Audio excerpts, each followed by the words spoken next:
अखण्डमण्डलाकारम् अखण्डमण्डलाकारं व्याप्तं येन चराचरं व्याप्तं येन चराचरं तत्पदं दर्शितं येन तत्पदं दर्शितं येन तस्मै श्रीगुरवे नमः तस्मै श्रीगुरवे नमः अज्ञानतिमिरान्धस्य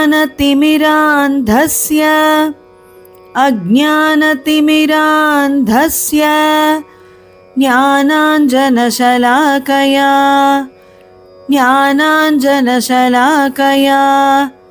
चक्षुरुन्मीलितं येन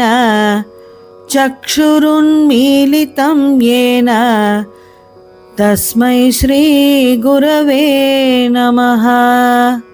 तस्मै श्रीगुरवे नमः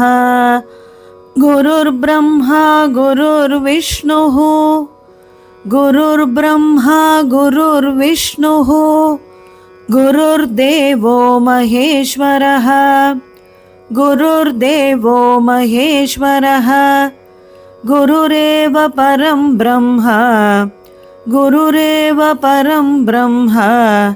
तस्मै श्रीगुरवे नमः तस्मै श्रीगुरवे नमः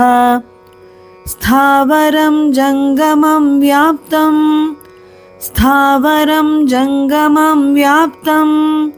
यत्किञ्चित् सचराचरं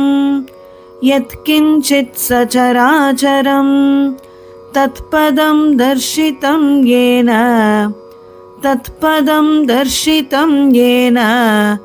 तस्मै श्रीगुरवे नमः तस्मै श्रीगुरवे नमः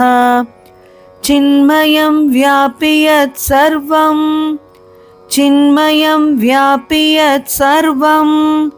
त्रैलोक्यं सचराचरं तत्पदं दर्शितं येन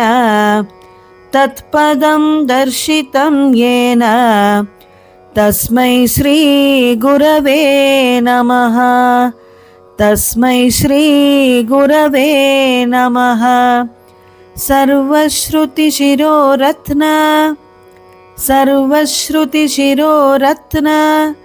विराजितपदाम्बुजः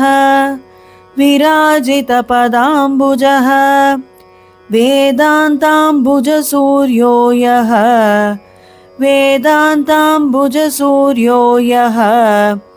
तस्मै श्रीगुरवे नमः तस्मै श्रीगुरवे नमः चैतन्यः शाश्वतः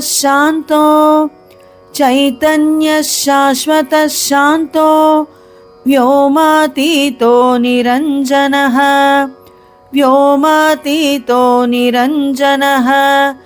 बिन्दुनादकलातीतः तस्मै श्रीगुरवे नमः तस्मै श्रीगुरवे नमः।